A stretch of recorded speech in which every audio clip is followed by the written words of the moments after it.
Good morning, have a nice day. நான் எங்கன்னு பார்க்குறீங்களா ஃப்ரெண்ட்ஸ்? எங்கள் மம்மி டேடி பெட்டில் படுத்துட்டு இருக்கேன். எங்கள் மம்மி கத்திட்டு இருந்தாங்க. என்ன தெரியுமா? நான் அவங்கள ரொம்ப டிஸ்டர்ப் பண்ணேனா, அவங்க 2 பேர் தூக்கத்தை நான் கெடுத்துட்டேனா, அவங்கள எழுப்பி அமுச்சிட்டு நான் படுத்துட்டேனா. இதெல்லாம் ஒரு குத்தமா ஃப்ரெண்ட்ஸ்? நம்ம பெட்டு கொஞ்சம் சின்னதான மாதிரி ஃபீல் ஆச்சு. நம்ம தான் கொஞ்சம் பெருசாகிட்டோம்ல, அதனால தான் எங்கள் மம்மி டேடி பெட்டில் படுத்துட்டேன். அவ்வளோதான். அப்புறமா இன்னைக்கு எங்க அண்ணாவுடைய பர்த்டே, அதனால இந்த குளிர்ல சீக்கிரமா குளிக்க வச்சு நல்லா கும்முன்னு ரெடி பண்ணிட்டாங்க. எங்க அண்ணா ரெடி ஆயிட்டு வர எவ்வளவு நேரம் ஆச்சு தெரியுமா? அதனாலதான் நான் செம கோவமா இருக்கேன். ரொம்ப நேரமா விஷ் பண்ண சொல்லி கெஞ்சிட்டு இருந்தாங்க. சரின்னு நானும் விஷ் பண்ணிட்டேன். ஹாப்பி பர்த்டே டு யூ அண்ணா, என் பாசக்கார அண்ணன். எங்க டாடி எங்க அண்ணாக்கு ஒரு கிஃப்ட் கொடுத்தாங்க. எங்க அண்ணா செம ஹாப்பி. ஓப்பன் பண்ணிட்டு இருக்கும் போதே ஒரு எக்ஸைட்மெண்ட், என்னவா இருக்கும்ட்டு எங்க அண்ணா ரொம்ப குஷியா ஓப்பன் பண்ணிட்டு இருந்தாங்க. அப்புறமா அவங்க இஷ்டம் ஆகிற மாதிரியே ஒரு வாட்ச், செமையா இருந்துச்சு. எங்க அண்ணாக்கு ரொம்ப ஹாப்பி ஆச்சு. அப்புறம் என்ன ஃப்ரெண்ட்ஸ், வழக்கம் போல அவங்க 2 பேரும் ஸ்கூல் போவாங்க, என்னை கூட்டிட்டு ஆஃபீஸ் போவாங்க. அவ்வளோதான். ஸ்கூல்ல இருந்து எப்போ எங்க அண்ணா வருவாங்கன்ட்டு நான் வெயிட் பண்ணிட்டு இருக்கணும். ஏன்னா எங்க அண்ணா வந்தாதான் கேக் கட் பண்ணி கேக் எனக்கு ஊட்டி விடுவாங்க. அதனாலதான் சொன்னேன். அப்பாடி, ஆபீஸ்ல யாரும் இல்லப்பா, நாங்க சீக்கிரம் வந்துட்டோம். இப்ப நான் ஜாலியா எங்க வேணாலும் போலாம். ஏன் தெரியுமா? யாராவது இருந்தா என்னை தூக்கிட்டே இருப்பாங்க. இப்ப பாருங்க காலியா இருக்கு. ஸோ நான் ஜாலியா ஆடிட்டு இருக்கலாம். ஆபீஸ்ல இருக்க ஆன்ட்டிங்கெல்லாம் என்னை தூக்கி வச்சுட்டு இருப்பாங்களா, என்னை நடக்கவே விட மாட்டேன்றாங்க. நானும் சோம்பேறி ஆயிடுறேன். அதனால தான் அவங்க வராத முன்னே நான் கொஞ்சம் முட்டி போட்டு ஏந்து நின்று நடக்கலான்ட்டு முடிவு பண்ணேன். கொஞ்சம் அதிகமாக நான் ஆடிட்டேன்னு நினைக்கிறேன். ரொம்ப பசி எடுத்துச்சு. அப்புறமா எங்கள் மம்மி எனக்காக கஞ்சி பண்ணி ஊட்டி விட்டுட்டு இருந்தாங்க. நானும் வயிறு நிறைய சாப்பிட்டுட்டு படுத்து தூங்கலான்ட்டு முடிவு பண்ணிட்டேன். நானும் எங்கள் மம்மியும் கொஞ்ச நேரம் சிரிச்சு விளையாடிட்டு இருந்தோம். அதுக்கப்புறமா எனக்கு தூக்கமே வரல, தூக்கமே போயிடுச்சு. நான் சிரிக்கும் போதெல்லாம் என் பல்லுங்க ரொம்ப அழகா இருக்குன்னு எங்க மம்மி என்னை கொஞ்சிட்டே இருப்பாங்க. எங்க அண்ணா அக்கா ஸ்கூலுக்கு வந்தாச்சு. எல்லா பசங்களும் வந்துட்டாங்க. இன்னும் எங்க அக்கா எங்க அண்ணா தான் வராம இருக்காங்க. எங்க அக்கா கூட வந்துட்டாங்க. ஆனா எங்க அண்ணா ரொம்ப லேட்டா வந்தாங்க. அவங்க ஃப்ரெண்ட்ஸும் கூட எல்லாம் பேசிட்டு ஆடிட்டு வந்தாங்க. வந்ததும் ஆபீஸ்ல ஒரு கேக்கு ரெடியா இருந்துச்சு. அந்த கேக்கு எங்க அண்ணா கட் பண்ண ரெடி ஆயிட்டாங்க.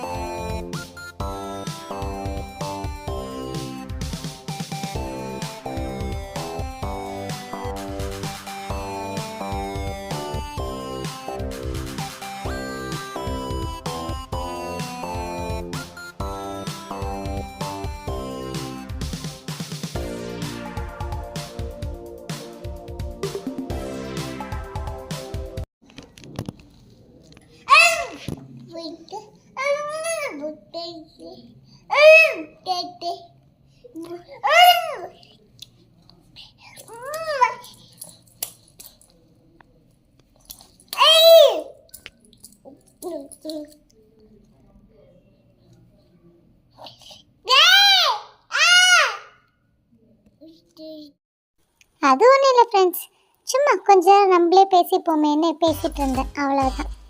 இப்போ எல்லாரும் ஹோட்டலுக்கு கிளம்பியாச்சு. அங்கே எங்கள் அத்தெல்லாம் வருவாங்க. ஸோ அவங்க கூட சேர்ந்து ஒரு கேக் கட் பண்ணிட வேண்டியதுதான் எங்கள் அண்ணாக்கு. அதுக்கப்புறமா அந்த கேக்கு கொஞ்சம் சாப்பிட்டுட்டு நம்மளும் கொஞ்சம் ஹோட்டல் ஃபுட்டு டேஸ்ட் பார்ப்போம். எங்கள் மம்மி எனக்கு ஹோட்டல் ஃபுட்டு ஊட்டி விடவே மாட்டாங்க. அது ஏன்னு எனக்கு தெரியல.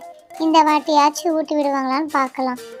எதுக்குன்னு கேட்டாக்கா, என் பேபிக்கு நான் வீட்டு சாப்பாடு தான் ஊட்டி விடுவேன், நம்ம தான் ஏதோ சாப்பிட்றோம் அப்படின்னு சொல்லிடுவாங்க. நான் தூங்கிட்டேன் ஃப்ரெண்ட்ஸ். அந்த கேப்பில் எங்கள் அக்காவும் எங்கள் அண்ணாவும் ரொம்ப பாச மலர்கள் எப்படி வீடெல்லாம் எடுத்திருக்காங்க பாருங்கள். இவங்க 2 பேரும் எவ்வளோ பாசமாக இருக்க மாதிரி நடிக்கிறாங்க. செமையாக சண்டை போடுவாங்க ஃப்ரெண்ட்ஸ். அப்படி இப்படி இல்லை, அடிச்சுக்க மாட்டாங்க, அவ்வளோதான். மற்றபடி செம சண்டை இவங்க 2 பேருக்கும். நானே பயந்துடுவேன்னா பார்த்துக்கோங்களேன். நானும் வெயிட்டிங்கில் தான் இருக்கேன். நானும் கொஞ்சம் பெருசானதும் இவங்க 2 பேரும் கூட சேர்ந்துட்டு நானும் சண்டை போட போகிறேன். இல்லைன்னா நம்மளை இவங்க யாருமே கண்டுக்கவே மாட்டாங்க. நம்மளும் சண்டை போட்டால் தான் நம்ம வாய்ஸும் கொஞ்சம் பெருசாக தெரியும். நம்ம வாய்ஸ் ரைஸ் பண்ணால் தான் நம்மளுக்கும் வேல்யூ இருக்கும். ஸோ அந்த டைம் வந்தப்போ நாங்கள் 3 பேரும் சண்டை போட போகிறோம். ஜாலியாக இருக்கும்.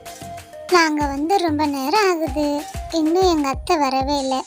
பாவம் எங்கள் அண்ணன் ரொம்ப வெயிட் பண்ணுறான் போல் பாருங்க.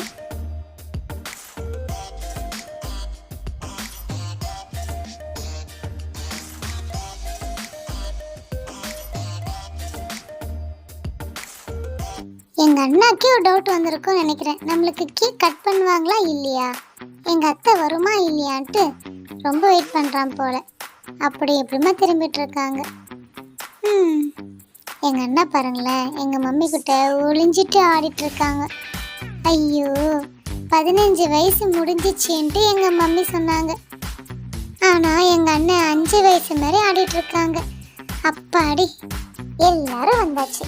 இப்போதான் எங்கள் அண்ணன் மூஞ்சில ஒரு சந்தோஷத்தையே பார்க்க முடியுது. நானும் எங்கள் மோட்சக்காவும் விட்டு பார்த்துட்டு இருந்தேன். ரொம்ப நாள் கழிச்சு பார்க்குற மாதிரி ஃபீல் ஆச்சு. அதான் பார்த்துட்டு இருந்தோம். எங்கள் அத்தை இன்னைக்கு தூக்கிக்கிட்டாங்களா, அதான் எங்கள் அத்தையை பார்த்து கொஞ்சம் வெக்கப்பட்டு அப்பப்போ படுத்துட்டு இருந்தேன். எங்கள் அத்தைக்கு செம்ம சந்தோஷம். நான் எங்கள் அத்தை கிட்ட போயிட்டேன்னு ரொம்ப ஹாப்பி ஆயிட்டாங்க. எங்கள் மம்மி மோக்ஷக்காவை வச்சு வீடு எடுத்துட்டு இருந்தாங்க. எங்கள் மோக்ஷக்கா எவ்வளோ சீரியஸாக பார்த்துட்டு இருக்காங்க பாருங்களேன், செம போதில். இவங்க இன்னும் கூட டிஸ்கஷன்லேயே இருக்காங்க. கேக் கட் பண்ணுற மாதிரியே தெரியல.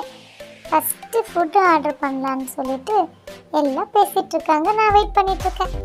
ஒரு வழியாக கேக் கட் பண்ண ஸ்டார்ட் பண்ணிட்டாங்க.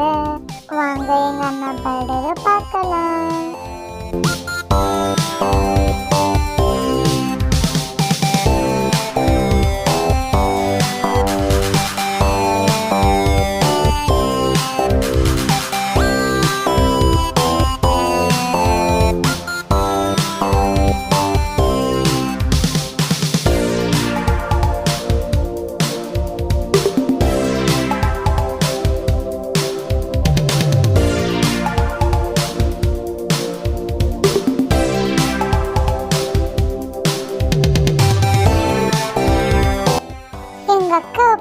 சாப்பிட ஸ்டார்ட் பண்ணிட்டாங்க. சாப்பிட்டுட்டே இருக்காங்க. எங்கள் மம்மியோட ஃபேவரட் சூப் முருங்கைக்காய் சூப். எங்கள் மம்மிக்கு இது ரொம்ப பிடிக்கும். ஹோட்டல் ஃபுட்டே கொடுக்க மாட்டேன்னு சொன்ன எங்கள் மம்மி இந்த சூப்பை மட்டும் குடிக்க வைக்க ரெடி ஆகிட்டாங்க. நானும் ஃபஸ்ட் டைம் டேஸ்ட் பார்க்கலான்ட்டு வேலை வச்சேன். செம்ம டேஸ்ட்டாக இருந்துச்சு.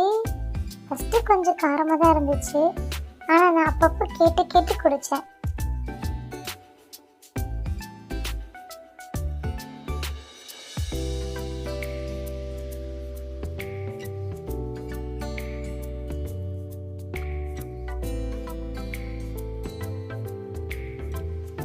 எல்லாரும் சாப்பிட்டு முடிச்சாச்சு.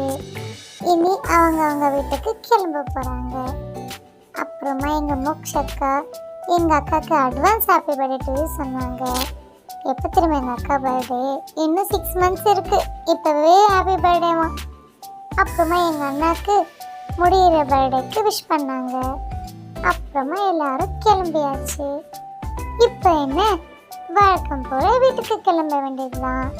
வீட்டுக்கு போனதும் எனக்கு கொஞ்சம் ஏதாச்சும் ஊட்டி விடுவாங்க. ஊட்டி விட்டதும் தூங்க வைக்க எங்கள் மம்மி ட்ரை பண்ணுவாங்க. நானும் எங்கள் மம்மியை வழக்கம் போல் சண்டை போட்டுட்டு தான் இருப்போம். எங்கள் மம்மி தூங்க வைக்குவாங்க, நான் தூங்க மாட்டேன். இது எப்பவும் நடக்கிறது தான். ஓகே ஃப்ரெண்ட்ஸ், இந்த வீடியோ உங்களுக்கு பிடிச்சிருந்தாக்கா லைக் பண்ணுங்கள், ஷேர் பண்ணுங்கள், சப்ஸ்கிரைப் பண்ணுங்கள். தேங்க்யூ ஃபார் வாட்சிங்.